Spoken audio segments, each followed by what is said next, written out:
So today I'm going to reveal why those instant objection busters, they're dead on arrival, and how building a true Barstool friendship with your prospect is the real key to overcoming objections.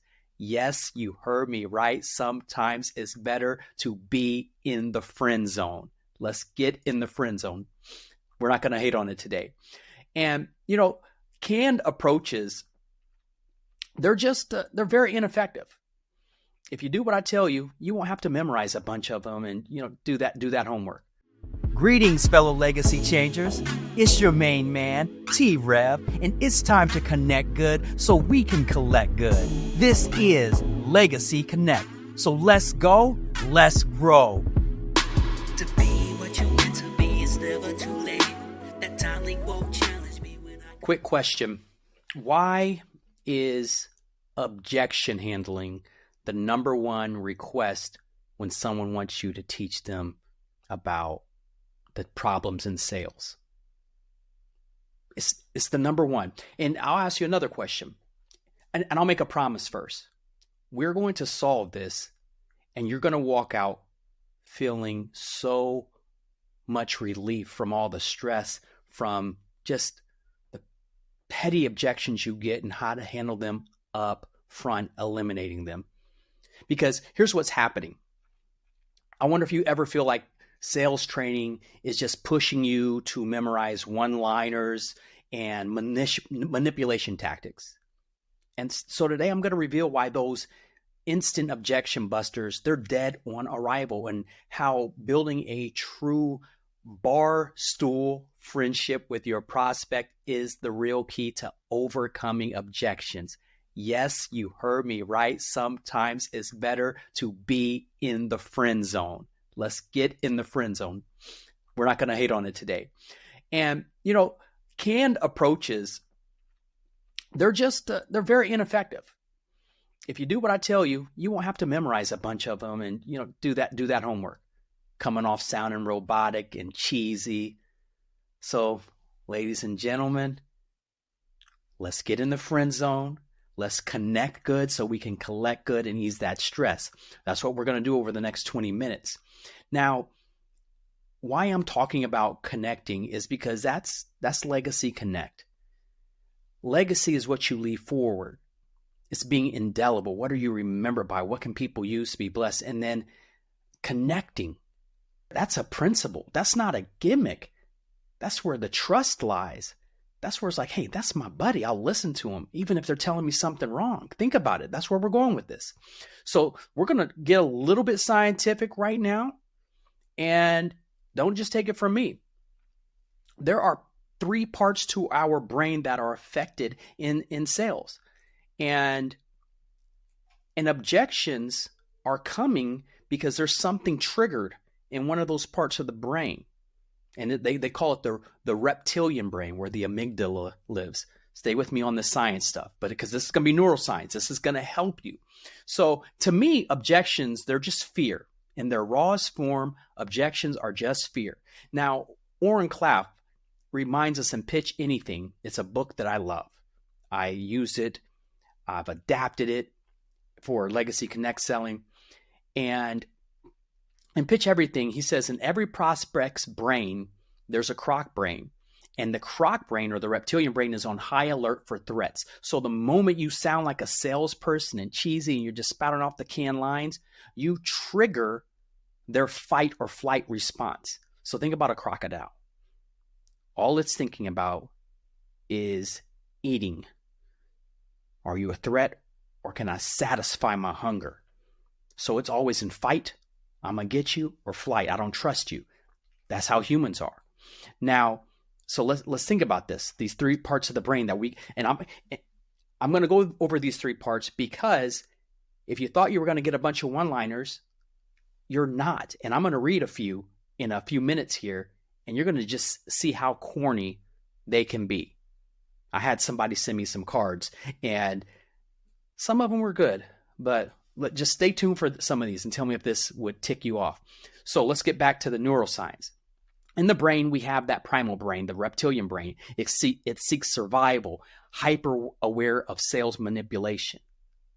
You ever talk to someone and they're on the phone and they start off and maybe they're cold called you, or they start a sales pitch, you've let them, and they sound so salesy, that use car salesman voice. Oh, that spikes cortisol. It makes you uncomfortable.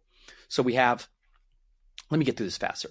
Reptilian brain, the limbic system, which is the emotional brain. That's that midbrain that responds to empathy.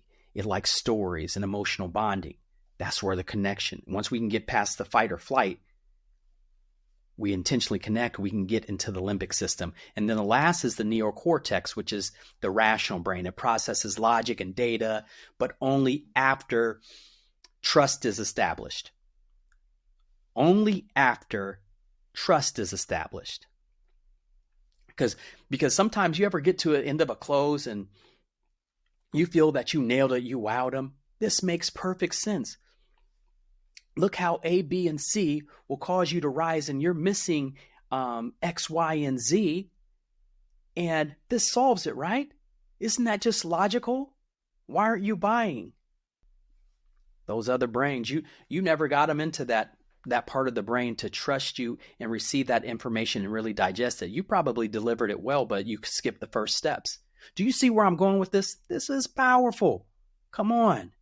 So the Legacy Connect is about early connection, learning the superpower of connecting and doing it with intentionality. Doing it with intentionality. Now, I told you about the Barstool Friendship. Let's talk about it. That's the concept. Every negotiation, every pitch, every approach, we're trying to make a Barstool friend. So, because again, the one-liners, they feel forced because there's no genuine rapport. It's like walking up to a stranger at a bar. You walk up to the girl or whoever, and you use that corny pickup line. Excuse me, miss. Is God angry right now? What do you mean? Because heaven must be missing an angel, with you sitting right here in front of me. Now, if you have a killer smile like your boy T-Rev, you might get by with it, but you get what I'm saying? They may throw their drink on you. Get out of here with that. It's corny. All right. Now, but think about us making a Barstool friend. What I want you to do so you never have to deal with an objection, or when you do deal with the objection, the person is receiving it. Think about this. It's easy to object and have this back and forth banter with that Barstool friend that you may have just met them, just like you just met a prospect. And you're arguing who's better, the Cleveland Browns or the New England Patriots when Tom Brady was there. So me, I'm a Browns fan. I'm always saying the Browns are better. Delusional, right? Yes. But you go back and forth and you're going over the stats and you're doing this, and they're like, no, check this out. I need you to leave the Browns. You're going to be hurt, my friend. And then I'm going like, oh man, you make a good point. You know, I've been so faithful and it's messing up my home life. But you're going back and forth because there's this camaraderie. You've shared a few drinks, you've toasted, kind of, nudged each other. You get where I'm going? Let's make a Barstool friend. How do we make the Barstool friends? So that when you are giving a different opinion, it doesn't feel like manipulation in this hard close. Think about when you don't connect, and then I bet some of you are using a bunch of these lines, and some of them can work. Have you ever had somebody cancel out 3 days later, 2 days later, 1 day later? You get that clawback. That commission, that bonus didn't come because you used the lines. You forced them. So anyway, let's talk about how to intentionally connect real quick. And I'm going to tell you a few funny stories and read some of these funny cards here. So we want to, for objections, you want to eliminate every single one of them before they come up. Every one of them can be eliminated just about. And then we're going to connect really good up front. So the ones we don't eliminate, we can speak out and answer that objection and it comes from this place where they feel like it comes from a place of concern, love, and care. So we identify the 4 social styles. Okay. That's the first thing that we're going to do. Identify those 4 social styles. You hear me talk about the social style so much. Never let a day go by when you don't identify it. A day. Analytical. D, driver. The other A is amiable. And the E is expressive. Never let a day go by, because they all want to be communicated and spoken to in a certain way. And it causes them to open up, and it causes trust to be built. Stop talking to every single person that you meet the same exact way, because they may have a different social style than you, and they may not be feeling you. Check this out. Let me share the screen. I'm going to talk about some triggers and why we want to. I can teach you how to identify these. You ask yourself 2 questions, sometimes 3. And you're very observant. You're very others focused. You're leaning in. I want to understand. I want to know. And it takes a few seconds. But we're not going to talk about that today. But look at some of these things that cause people to get frustrated. And analytical, guess what they need? When you're building that proposal up, have a lot of information ready. When you get to the end, they may not be quite ready to buy because they want to rationalize and think. They're up in that neocortex.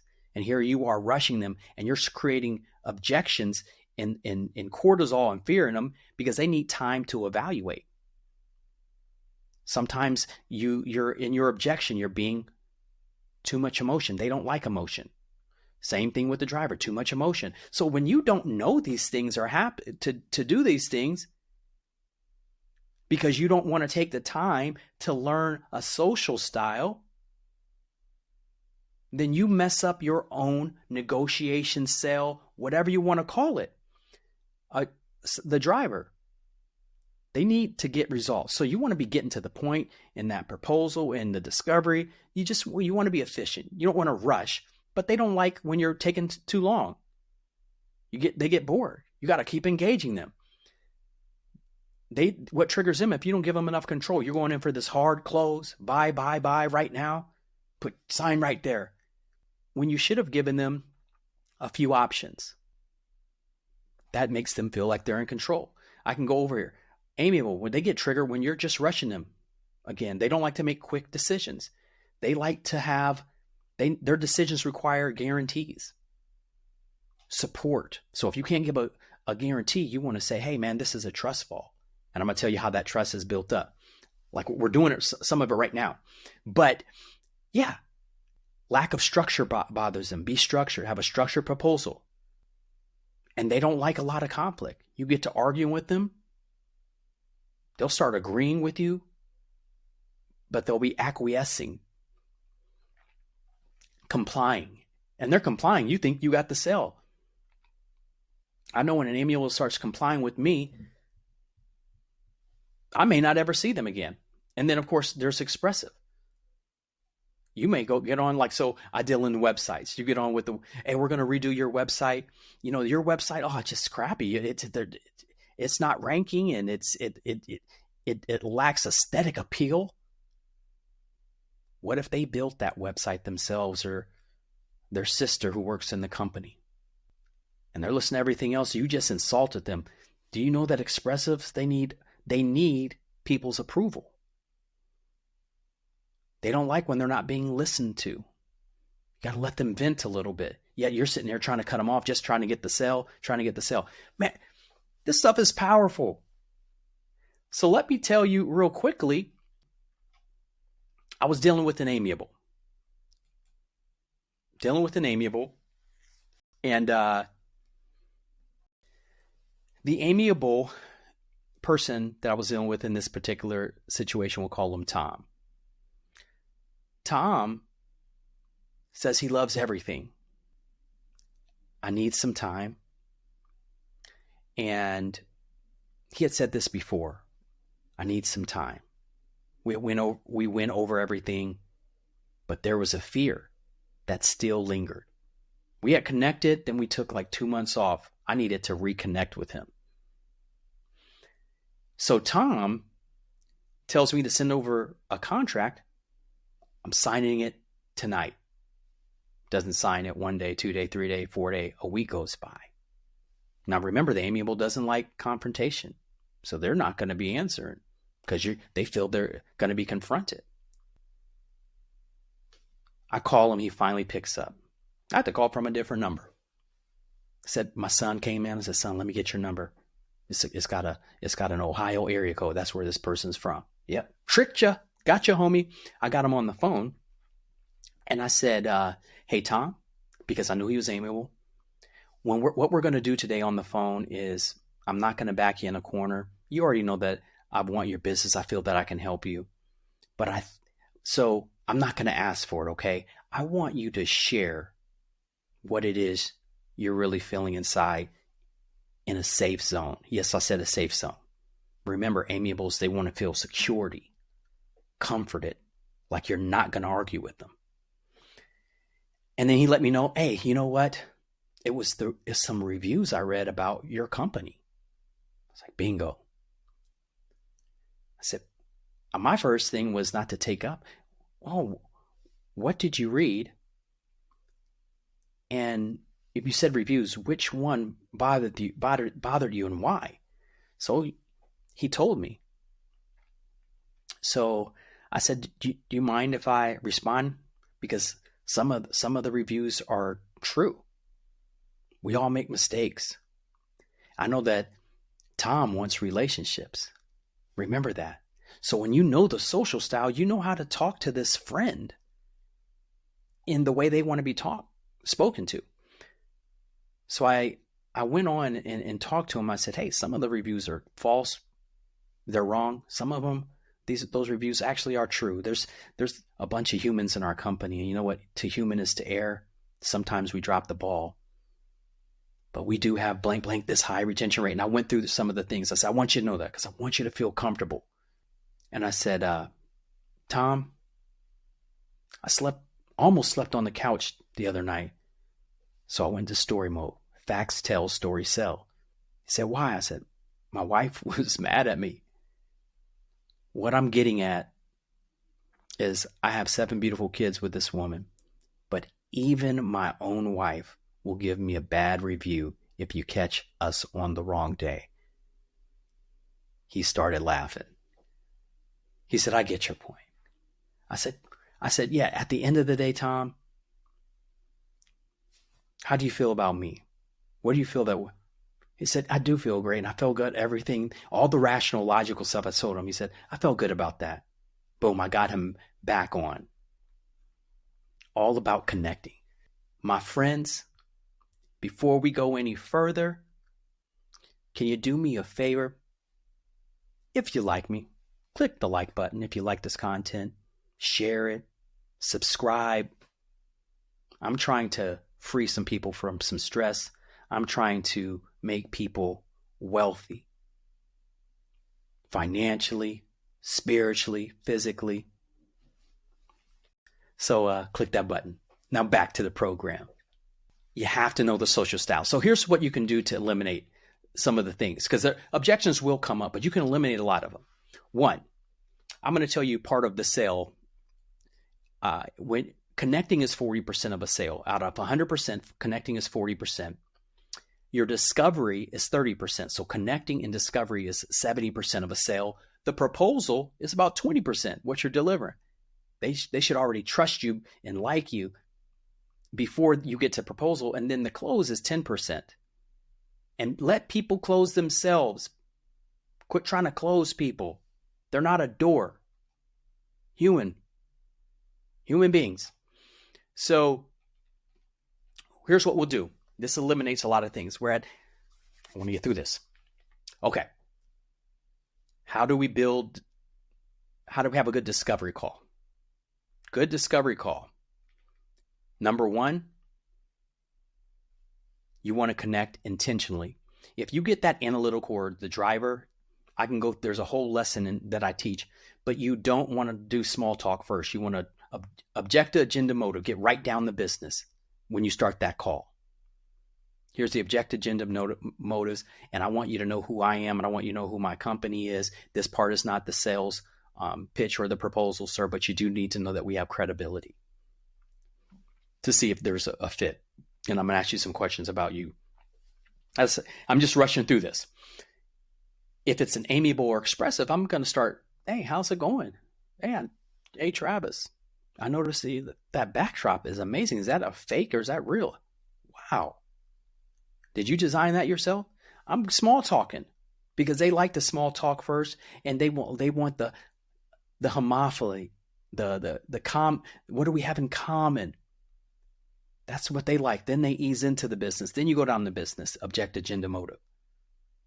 So when you do that, when you want to tell people who you are and who your company is, stop assuming that everybody knows your company, have done extensive research on you, and you are the bee's knees, because you're not. We're not. We got to be humble when we enter this. So I give up what I call a capabilities pitch to everyone, just about, whether it's a 90-second to 180-second spiel of my company, but I usually do it with slides. Visuals are powerful. They're remembered. And I walk through people who I am, so they know my credibility, who my company is, and who we're attached to. And I tell them, hey, you know what? Everybody says these things, but let me tell you why it's important to you. Why us being around for 25 years is important. That means we're not guessing on your dollar, your dime. What you get. And then I always include what my clients get. My clients, what they see from an ROI, how much they get in terms of an ROI, or it could be another. If your product isn't based on ROI but efficiency, give some type of stat around that. How soon they can see that materialize, and how certain, how sure you are. You're answering things. You ever get to the end of a pitch and someone says, "But who are you in the company?" "But how long has your company been around?" "I need to look at some other companies." You're eliminating objections. So go have a capabilities pitch. Then in the discovery, you guys all know some of these. During that discovery call, you want to get, of course, their desired situation, where they're going. Find out where they're at and where they want to go, and you get the gap, quantify it. Then you get their obstacles, and then you get their cost of inaction. What happens if nothing changes? We all know to do this, but a lot of us just forget, and we don't ask that question bluntly. Because what happens is, when you get on that pitch, you're bringing up that cost of inaction the whole way through that pitch. You're bringing up those gaps and those obstacles. I got to change this. That starts eliminating the I'll think about it. You also, in that discovery, make sure you get, who are the alternatives? Who am I up against? If you connect it up front, like I said to do, then what happens is they'll tell you who else they're talking to. And you say, hey, it's not so that I can beat them down. You will not hear that from me if we go to a next step. But I do want to tell you how I am different, because a lot of the people you'll talk to, it gets convoluted. It sounds all the same. I do want to differentiate myself, and there may be ways that we supplement, augment. Don't get to the proposal and then ask for the business, and they say, you know what, we're talking to these other people. How are you different? And then you're twiddling your thumbs, scrambling, or you're like, darn it, if I would have said how we're different in the proposal, they wouldn't have even gone to that next pitch. And then you want to get who else impacts the decision. When people say, if you're talking to a small company, you pitched me, but let me run this by my spouse, or let me run this by this person, or let me run this by my boss, or you should have got that up front during the discovery. Eliminate that. Have them there. Okay, I'm going to need them on the proposal. I know you're the main person, but I'm sure you have trusted advisors, people you just bounce stuff off of, and I wouldn't want you to do your company a disservice and try to regurgitate and remember everything that I'm going to educate you on to them. You just won't remember it. So this will be a game changer for your business. Can we have everyone there? Boom. And then you want to get the decision criteria. Hey, do you need this to be a 5x ROI? Is your criteria based on ease of implementation or when this can launch? Because you don't want to get to the end and they say, well, you know what, you guys can't build this fast enough, or you know what, I want to think about it because I don't know, they don't believe it's going to make the money. get the ROI. If you know the ROI and the decision criteria, you can bring up those facts, those details in the proposal, answering those objections. You guys see where I'm going with all this? So because I don't want you to, the canned line thing, people sense inauthenticity and manipulation quickly, triggering that brain. So you don't want to trade authenticity for a polished but soulless approach. It's just better to stumble occasionally but be real than to sound rehearsed and robotic. I don't mind stumbling and bumbling. We're connected. We're Barstool friends. I can mess something up and they'll give me grace because we've connected. They'll let me repeat myself or correct myself. They'll give me more time. Oh, I don't know the answer. Can you hold on? I've connected with some people and put them hold on 15 minutes. So you're like, that's not professional. Well, it isn't, but I didn't have the answer, but I didn't want to have them get off the phone, the Zoom call either. I connected. So what I'm getting at is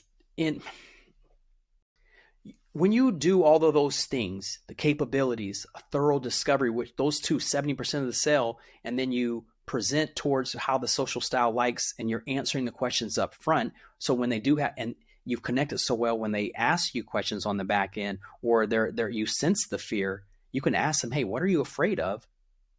I don't care if it's a driver who's really tough and likes to hide their emotions or that analytical.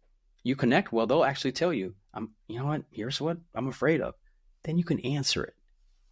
And what I'm getting at is genuine interactions and authentic communication trigger the release of oxytocin, positive emotional responses in the limbic system, that midbrain, where the trust is built. Oh, they're safe. Genuine interactions. That's what that Barstool friendship, when you're pitching, is supposed to be like. So let's read these cards and we'll wrap up. All right. Before we go to key takeaways, let me read some of these cards. You tell me if they're corny or not. All right. You get to someone, and this is another sales company sent this to me, and I read stuff, and he had some good stuff. It was all about objection handling. So his card said that he wants me to memorize is this. All right. The objection is, I don't like long contracts. Let's look at the can lined. I get it, Mr. Customer. I understand. Most of our clients who feel the same usually write us a check for the entire term and make the contract disappear. You could always go ahead and pay the contract value up front, and we'll make your contract disappear too. How about that? When would you like to sign? Those people may say, I'm going to smack you. That was just a wise way of saying, I'm still under the contract. You just want me to pay it up front? That analytical is going to put that together real quick, and it's going to insult his intelligence. And analyticals, they want you to respect their mind. Let's read another one. I need to talk to my spouse. That's the objection. Let's read it. I totally understand. I talk to my spouse about everything too. Based on everything we've talked about so far, do you feel confident that you'll be able to show your spouse the same value that you see? Yes? Well, great. That's great. What do you think is going to be your spouse's favorite thing about this product? Oh, you think that they'll like XYZ? I agree. Although we all can't be heroes every day, let's get this done so you can go home as a hero today with XYZ that your spouse will love. Man, you better be a Barstool friend if you go tell someone, we all can't be heroes, but sign on the dotted line right now and go be a hero. Man, you're going to get smacked. You will. You better not be pitching somebody in the hood. All right, let's wrap this up. What the key takeaways, guys? Barstool friending it.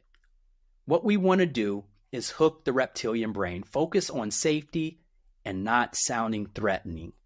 You know why? Because Maslow's hierarchy of needs is this. People want food, water, warmth and rest. That's the first one, their basic needs. So don't never pitch somebody before lunch or right before lunch. That 11:30, bad time. They're getting hungry. But safety is the second one on the hierarchy of needs. Safety needs, security and safety. So make them feel secure. Tell them who you are. Tell them your credibility and that capabilities. Engage the limbic system. Use storytelling, empathy, emotional bond. That's where the Barstool friend comes in. That's adapting to their social style. Man, I like how this guy or gal interacts with me. 3, satisfy that neocortex, because it is good to show that you have some skill. So you want to provide the logical benefits and proof once the trust is established. That's when you get crazy with the whiz bang. And, don't get into the weeds though. Number 4, we build the Barstool rapport. Treat prospects like friends, not adversaries, not like they're $1. Don't let them smell your quota breath smelling like spoiled Similac. And I have 7 kids. I know what that's like. One of my kids puked right on the nose, went up in the nostrils, a little bit in the mouth. Sorry to gross you out. And then number 5, ditch the one-liners. Ditch them. Rely on genuine conversation and adaptive communication. Be real, be honest, drop all that jargon. I can't stand it. Connect good so you can collect good, my friends. All right? Objections aren't the enemy. They're just a natural part of any decision process. But when you're in that Barstool friend zone, put me in the friend zone, girl, where trust is and genuine connection exists, those objections feel more like curious questions than closed doors. Let's start building connections that last and watch how effortlessly the sales follow. 14 lives a legacy changer. I want to be what you meant to be. It's never too late. That timely quote challenged me when I couldn't take. Deferred hopes and dreams in my head turning gray. And God told me tell him about the first 48.